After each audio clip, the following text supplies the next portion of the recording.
E aí, legal? Tudo bem? Hoje nós vamos ter uma aula muito boa. Vamos falar dos núcleos procariontes e eucariontes. Mas antes eu vou te fazer uma pergunta. Onde será que estão guardadas as nossas características? Veja bem essa pergunta. Onde estão guardadas as nossas características? Não é onde estão contidas. Nas aulas anteriores nós vimos que as nossas características estão contidas no DNA, na forma de genes. Mas onde está guardado todo esse aparato? Legal, né? Pois é, tudo isso está guardado no que nós chamamos de núcleo da célula. Mas cuidado, porque quando a gente fala de núcleo, a gente imagina sempre uma estrutura muito bem organizada, com membrana, etc, etc, etc. Mas nem sempre é assim. Há núcleos que não estão bem organizados, mas ainda assim nós consideramos núcleos. Tudo bem? É essa diferenciação que nós vamos agora transcorrer a nossa aula. Vamos falar então de núcleos procariontes e de núcleos eucariontes. O que seria um núcleo procarionte? O que seria uma célula que tem um núcleo procarionte? Uma célula que tem um núcleo procarionte é chamada de célula procarionte. E as células procariontes são assim chamadas porque o núcleo delas não tem a membrana que envolve o material genético, não tem a membrana que envolve o DNA, não tem a membrana que envolve os cromossomos. Essa membrana se chama carioteca. Carion quer dizer núcleo, teca, membrana. Então, procarionte significa dizer que os primeiros seres, as primeiras células, as primitivas, primeiras, não tinham carioteca. Os maiores exemplares são as bactérias e as algas azuis ou cenofícias. Bactérias como essa que se apresentam na tela. Tudo bem? Observem que o seu DNA está solto, misturado no citoplasma. Sério? Sério? O material genético está misturado com o citoplasma, não tem nada separando. Já a célula eucarionte é o contrário. Ela possui a membrana nuclear, a membrana que envolve o núcleo, a carioteca. E a célula, então, dá um salto de qualidade evolutiva. Na procarionte, se você observar, tem poucas organelas, poucas estruturas no seu interior. E a gente vai ver agora que a célula eucarionte, com esse isolamento do núcleo, ela se torna mais complexa, mais sofisticada, cheia de organelas. Vão surgir aí mitocôndrias, complexos de Golgi, entre outras. Vem ver comigo aqui uma coisa. Observem que esta célula é uma célula eucarionte porque possui a membrana nuclear, que pode também ser chamada de carioteca. A membrana nuclear está aqui, uma bolinha, né, de golfe aqui, totalmente isolada. O citoplasma, né, cheio de estruturas, por exemplo, como o complexo de Golgi, mitocôndrias, retículo endoplasmático. E aqui está então a nossa carioteca. Tudo bem? Vejam, toda furadinha, que é para permitir a entrada e saída de substâncias e assim a célula possa ser coordenada. Não te esqueças que na aula passada nós vimos o quê? Transcrição e tradução, síntese das proteínas. Lembra que o RNA mensageiro é produzido aqui dentro, ele precisa sair para trabalhar aqui fora. Tá? Então tem esses poros na carioteca que permitem essa troca de informações. Vamos agora então nos aprofundar e conhecer a estrutura do núcleo. O núcleo se compõe basicamente de 4 componentes. A carioteca, que nós já estudamos, o nucleolo, o carioplasma e a cromatina. A carioteca é constituída de lipídios e proteínas, muito parecida com a membrana citoplasmática. Já o nucleolo é uma estrutura dentro do núcleo, muito pequenininha, e onde é produzida o RNA ribossômico. Esse RNA ribossômico é o mesmo que vai constituir os ribossomos, onde vai acontecer a síntese das proteínas. Também existe o carioplasma, ou suco nuclear, ou citoplasma do núcleo, enfim. É um líquido onde ficam suspensos todos os componentes do núcleo. Tudo bem? Semelhante ao citoplasma da célula, onde ficam suspensas as estruturas citoplasmáticas. E a cromatina? A cromatina seria o principal componente do núcleo. Porque a cromatina é o próprio DNA desorganizado. espalhado pelo núcleo da célula. É como se fossem fios de ovos, sabe? É como se fosse um novelo de linha acabado de ser desenrolado por um gatinho brincando. Sabe quando a vovó está fazendo e o gatinho vai lá e migalha todo aquele novelo, aquele emaranhado de fio, aqueles fios de ovos? Aquilo constitui então a cromatina.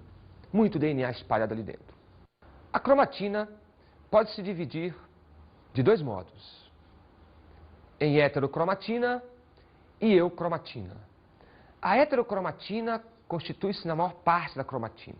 Cerca de 70% a 80% de toda a cromatina se apresenta na forma de heterocromatina, que é uma cromatina totalmente condensada. Ela está o tempo todo compactada. Independente de como a célula está vivendo, se está se dividindo ou não se dividindo, a heterocromatina se apresenta sempre compactada. Daqui a pouco eu vou te mostrar uma gravura. Já a eucromatina se apresenta de dois modos. Quando a célula não está se dividindo, quando a gente chama isso de fase de intérfase, vocês vão ver isso na divisão celular com o professor Hélio.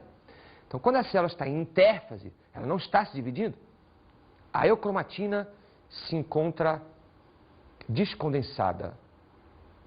E quando a célula entra em divisão, aquilo que vocês vão ver lá na frente, mitose, meiose, aí a eucromatina se condensa, se compacta e vai originar os cromossomos. Olha só aqui a tela. Temos aqui um esquema mostrando o núcleo e a cromatina. Observe o núcleo e esse emaranhado de fios de ovos, que é a cromatina. A cromatina agora eu posso dividir ela em duas partes. Na heterocromatina, que estão aqui simbolizadas por esse enovelamento, e a eucromatina, que está fora desse novelamento. Observe que a eucromatina passa então por dois estágios. Um estágio onde ela não está na divisão celular, não está na condensação, e outro onde a eucromatina se condensa, originando os cromossomos. Interessante que tanto a célula nessa fase da vida dela, quanto a célula nessa fase da vida, a heterocromatina está o tempo todo igual. E vocês vão ver, quando a gente falar de cromossomos, o que constitui o papel da heterocromatina e o que constitui o papel da eucromatina. Agora uma curiosidade sobre a cromatina. Embora a gente tenha algo em torno de 20% de eucromatina e 80% de heterocromatina, até hoje a ciência não sabe por que nós temos tanta heterocromatina e tão pouca eucromatina. Todos os genes que manifestam as nossas características estão contidos na eucromatina. E os genes que até agora não têm função alguma estão na heterocromatina. Vamos agora falar dos cromossomos. O cromossomo é uma estrutura que só existe quando a célula está se dividindo. Quando a célula entra em divisão celular, mitose ou meiose, que no momento certo vocês vão entender. O cromossomo geralmente se apresenta na forma de X, mas nos procariontes tem a forma de anel. Então os cromossomos, de um modo geral, se apresentam nos procariontes de modo anelar e nos eucariontes em forma de X com variações. Vamos falar da formação dos cromossomos. Um cromossomo, que está aqui representado na forma de X, já define que é um cromossomo de quem? De eucarionte. Muito bem. Então, o que vai acontecer agora é que eu vou te fazer entender que o cromossomo é formado de DNA e vamos viajar agora e entender como é que o DNA consegue se enrolar, sem parar, até formar uma estrutura, né, chamada cromossomo. Então, o DNA está aqui, maravilhoso, onde estão as nossas características, e aí aparece em cena um grupo de proteínas muito importantes, chamados de histonas, tá? Que estão aqui representadas em forma de bolinhas. Na verdade, existem grupos de 8 histonas, chamadas de octonas ou octâmeros. O DNA, então, ele dá 2 voltas em cada grupo de histonas. E assim ele vai fazendo ao longo do tempo. Essas estonas, esse grupo de 8 estonas, servem como pilares para que possa ser montada a argamassa, para que possam ser colocados os tijolos. Então o DNA precisa de um referencial para se enrolar. Como é que o DNA vai se enrolar? No meio de quê e aonde? Então é como se fosse uma pilastra, e o DNA então vai se enrolando em torno daquilo, e aí a coisa vai para frente. E a coisa vai se formando. Bem, conforme o DNA vai se enrolando e as estonas vão se aproximando uma das outras, até se compactarem. Essa helicoidização, ela vai acontecendo sem parar e cada vez com maior compactação, formando uma fase chamada de cromonema.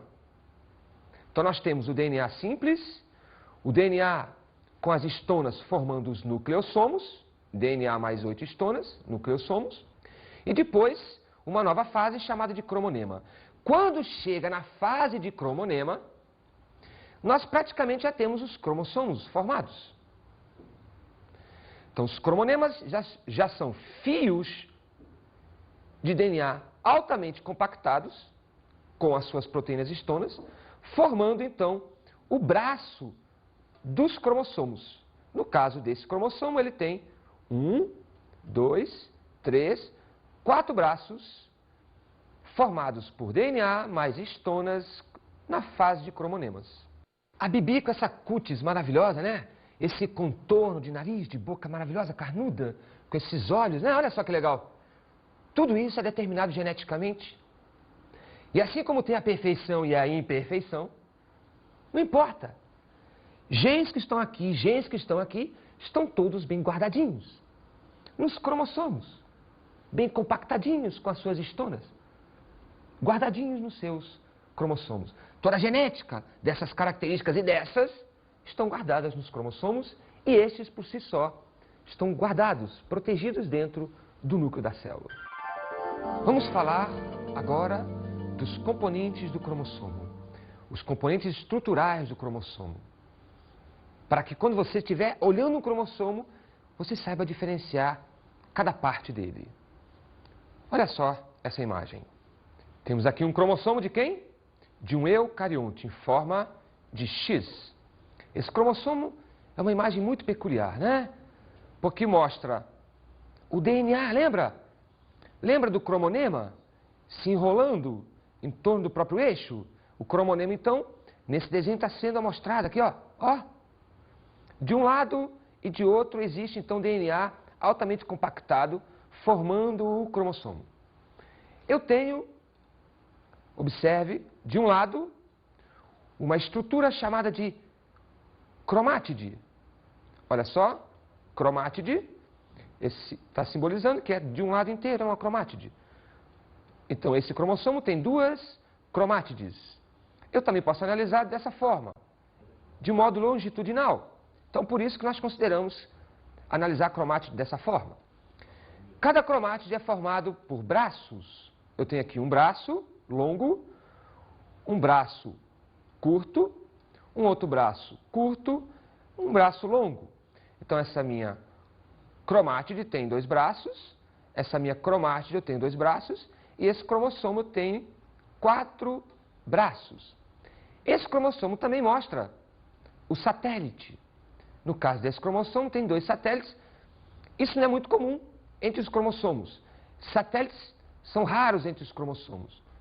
Então, normalmente eu teria braços e as cromátides. Os braços ou as cromátides estão fundidas, unidas, por uma estrutura central chamada de centrômero, ou constituição primária. O centrômero é formado de heterocromatina, os braços de eucromatina. Nossos genes, aqueles que compõem nossas características, estão todas distribuídas na eucromatina, nos braços. Legal? Pode existir também constrição secundária. No caso desse cromossomo, ele tem 2 constrições secundárias. Uma em uma extremidade, outra em outra extremidade. Por coincidência, esse cromossomo ainda apresenta um satélite. Constrição primária sempre será o centrômero. Constrição secundária pode ser a constrição de um satélite. A extremidade do cromossomo, sem o satélite, por exemplo, A extremidade do cromossomo é chamada de telômero. Pesquisas indicam que na região dos telômeros existem ali códigos genéticos que estão envolvidos com a nossa velhice. Ficamos velhos por causa das pontas dos cromossomos. Eu já sugeri para a Organização Mundial da Saúde para cortar os cromossomos nas suas extremidades, que ninguém fica velho, ninguém morre. Me sacanearam. Isso é impossível, né, gente? Não podemos perder um gene sequer. É a lei da vida. Nascemos, crescemos, reproduzimos, é essa fase que está todo mundo, basicamente, envelhecemos e morremos para deixar lugar para outro. Porque o planeta Terra não cabe muita gente, não, viu? Temos que dividir ainda com o capim, com o boizinho, com o passarinho. Não vamos ser egoístas. E agora vamos falar dos tipos de cromossomos. Os cromossomos podem ser divididos basicamente em 4 tipos. Você está vendo aí na tela que essa classificação se baseia na posição do centrômero. Lembra do centrômero? Aquela bolinha formada de heterocromatina no centro do cromossomo? Esse centrômero, se tiver muito na extremidade ou no meio, vai fazer com que o cromossomo ganhe nome. Quando o centrômero se localiza no centro, onde os braços têm o mesmo tamanho, nós temos o cromossomo metacêntrico, um X perfeito. Quando o centrômero está um pouco deslocado para um dos lados, o cromossomo passa a se chamar submetacêntrico. Quando o centrômero está bastante deslocado para um dos lados, onde se evidencia um braço muito curtinho e um braço muito longo, temos o cromossomo acrocêntrico, um cromossomo sem centro. E quando o centrômero está em evidência em um dos lados, ou seja, não existe braço sobre ele, enquanto que o outro lado apresenta um braço muito comprido, nós temos o cromossomo do tipo telocêntrico. Essas seriam as principais informações sobre cromossomos. Você tem que sair dessa aula com a seguinte ideia. Cromossomo é DNA. DNA contém os genes. Cromossomo é uma estrutura que se organiza para guardar os genes, para que assim esses genes possam passar de um corpo para outro. Como você acha que é mais fácil transportar palitos de fósforo? Todos eles na tua mão ou guardadinhos dentro de uma caixa? Qual é a chance de que todos os palitos vão chegar no ponto que você quer? Os que estão todos guardados na caixinha ou que estão na tua mão? Essa foi a ideia. Os genes expostos poderiam ser perdidos ou danificados. Assim eles foram todos guardados dentro de uma caixinha, empacotados, chamados de cromossomo, e agora vai passando para onde quer. Dentro do espermatozoide, no óvulo, e assim todas as nossas características estão protegidinhas, compactadas e podem ser transportadas para lá e para cá. Tudo bem? Vou te fazer agora um comparativo, para você ver a variação dessa perfeição. Vem cá, Bea, vem cá, vem cá. Vem cá. Cleidinha, vem aqui, venha, Cleide. Vamos fazer aqui um comparativo bacana. Humberto, vem cá, Humberto. Isso. Ajeita aí e vem aqui. Vem aqui logo. Vem aqui, Humberto, junta aqui. Olha só. A Cleide, representante do sexo feminino, né? Com suas características bem definidas. Eu, o Beazão e Humberto. Observem as características do Humberto, que são bem diferentes da do Bea, bem diferentes das minhas, e nós três, bastante diferentes da Cleide. Mas nós conservamos aquilo que nos define como humanos. Sabe por quê? Porque nós 4 e todos nós temos os mesmos cromossomos, os mesmos genes. A diferença está em como esses genes trabalham. E aí define a Cleide, define o Fernando, define o Bea e define o Humberto. Tudo bem? E aí, a perfeição, a Bibi. Legal? Vamos lá que agora eu vou falar de cariótipo. Obrigado, turma.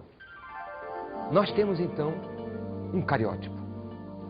O cariótipo deles, o meu cariótipo significa dizer o conjunto de todos os meus cromossomos. Ou seja, eu tenho um grupo definido de cromossomos, assim como o Bea tinha, assim como a Cleide tinha, assim como todos nós, os seres vivos, temos. É esse conjunto fixo de cromossomos que define a espécie.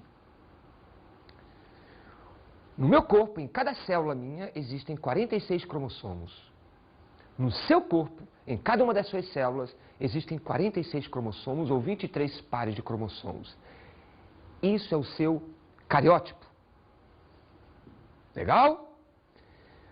Nos meus gametas, nas minhas células sexuais, eu tenho não 46, mas 23 cromossomos. O cariótipo do meu espermatozoide é 23.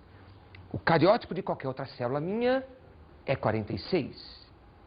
Cariótipo normal. Pares de cromossomos. Observem o número. Esse número é o nome deles. Assim como o meu nome é Fernando, o nome desse par de cromossomos é 3. Desse par é 4. Desse par é 18. Desse par é 22.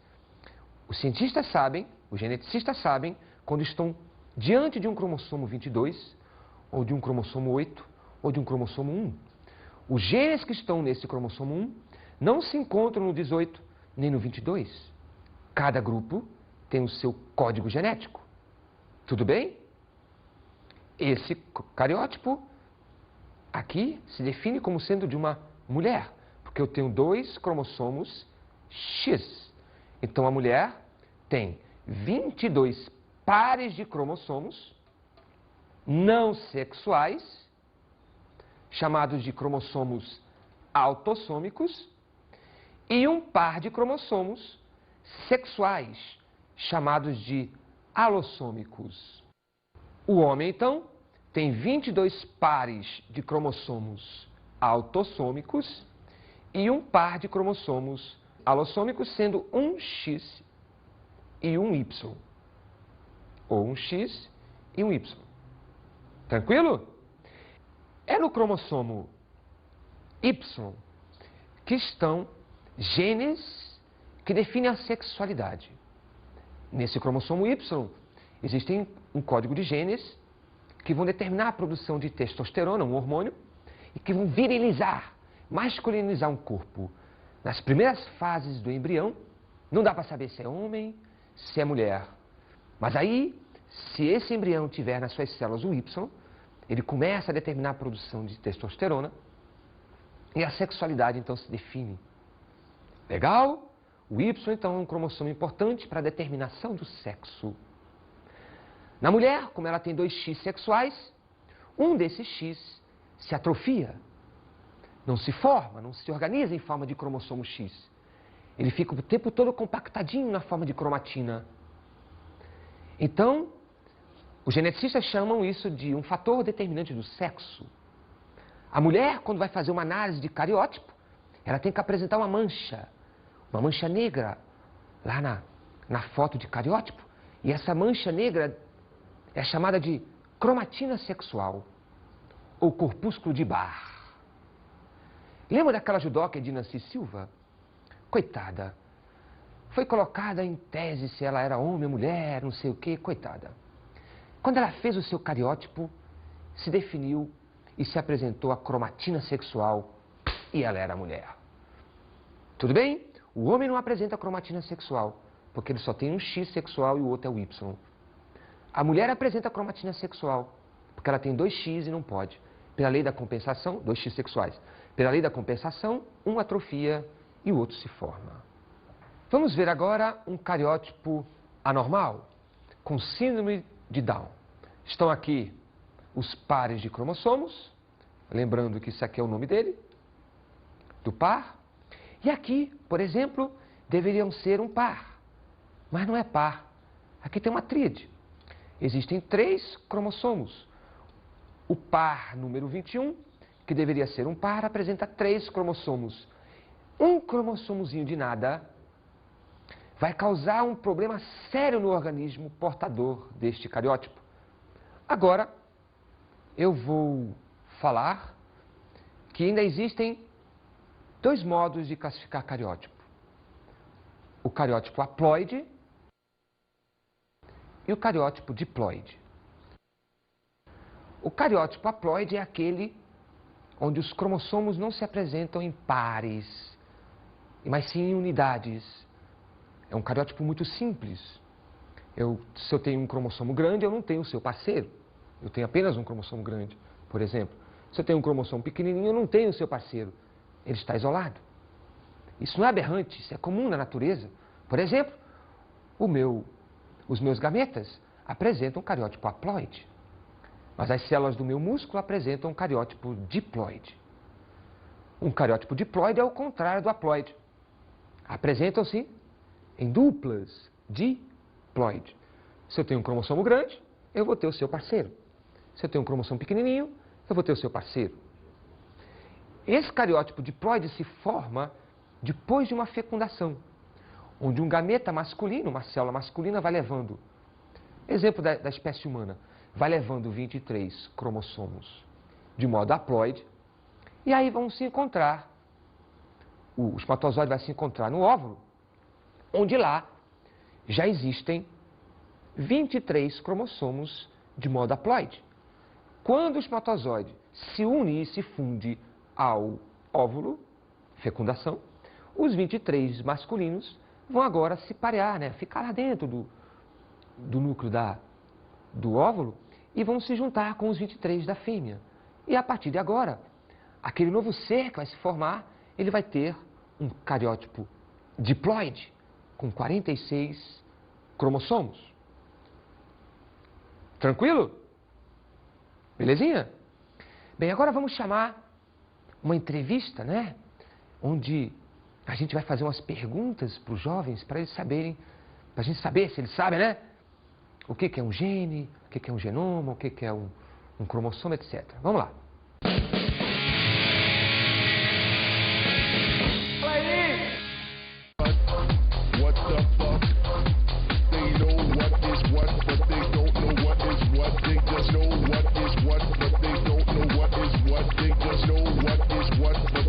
E aí, você que é um gênio, sabe onde se encontra o gene? Não. Acho que nasce a aula. No Em núcleo que da lugar da célula. célula? No núcleo. No núcleo? É. Mas em que lugar do núcleo? Ah, no núcleo do núcleo, tá ligado? Não, Bem no núcleo, cromossomo. No cromossomo. E o que é um cromossomo? Putz, daí. Ah, onde tem DNA, RNA, transmissor.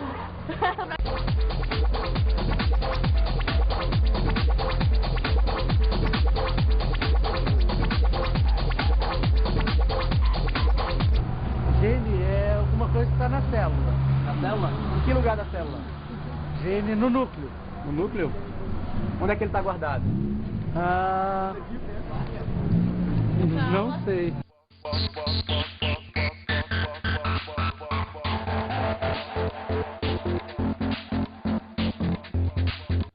Gene é aquela paradinha que fica na célula, no núcleo, dentro do cromossomo. Acertei? Acertou?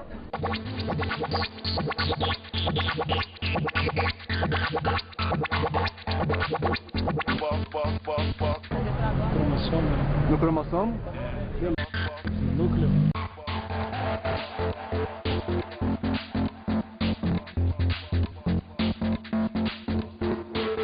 O gene? Bem, o gene faz parte da célula, o cromossomo. Ele dá características ao ser, assim, vamos dizer assim. Tipo, porque você tem olho claro Também? e eu tenho cabelo ruim? Pode ser também.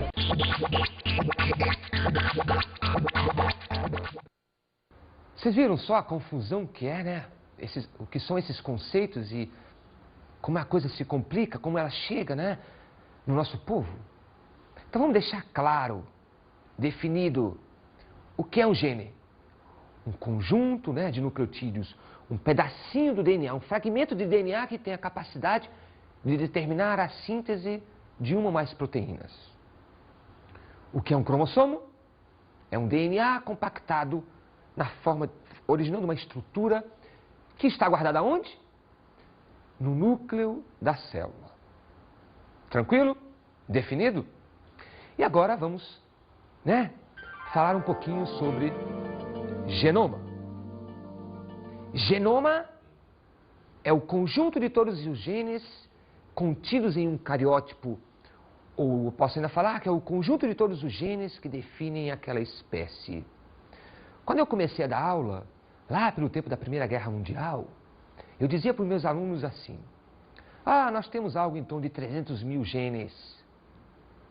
Recentemente, eu sou obrigado a falar, ah, nós temos mais ou menos 63 mil genes. Se achava que tínhamos muito mais. Hoje, com aquele projeto Genoma, né, que foi finalizado, descobriu-se que nós temos aproximadamente 63 mil genes. É praticamente o mesmo genoma de um ratinho. Isso quer dizer, então, que os genes vão diferenciar o meu corpo do corpo de um ratinho, não no número, mas na sua intricada conexão, na sua intricada interação. É essa mistureba de genes que vão determinar a produção de proteínas diferentes. Agora eu posso definir, posso ser bem claro. O grupo de proteínas do ratinho é diferente do grupo de proteínas do meu corpo humano. Embora o código genético, embora o grupo de genes seja basicamente o mesmo. 63 mil no ratinho, 63 mil no humano. Tranquilo? Beleza? Não há dúvida mais sobre genoma e cariótipo?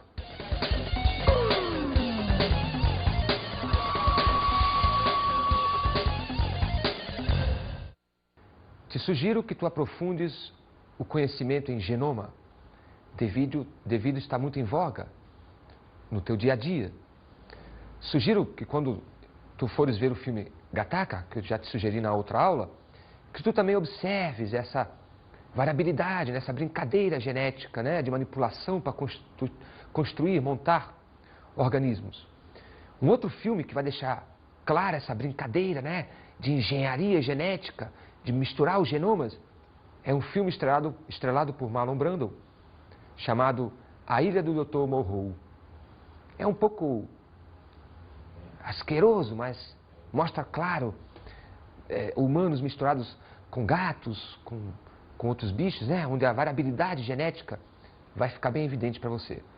Não esqueça de fazer exercícios. Ácidos nucleicos, síntese de proteínas, cariótipos, genomas, cromossomos, esse pacote de conhecimento, barbaridade, tchê, como diz o bom gaúcho.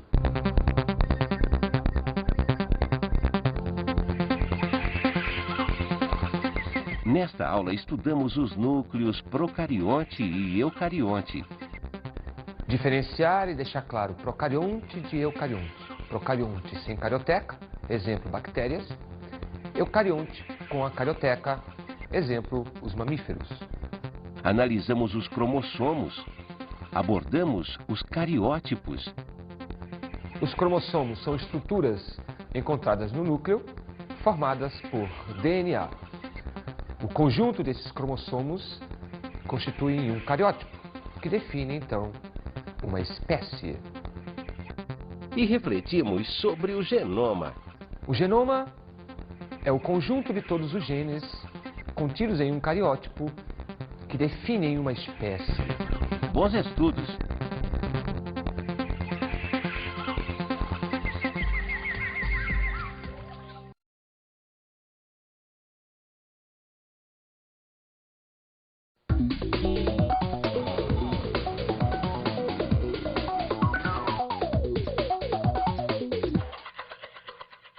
Professor, perceba que esse assunto fecha o ciclo que nós começamos há pouco, em outras aulas, com os ácidos nucleicos, a síntese das proteínas, e hoje falamos do núcleo, dos cromossomos, e daqui a pouco, com a divisão celular, o aluno vai ter que ter essa noção, né?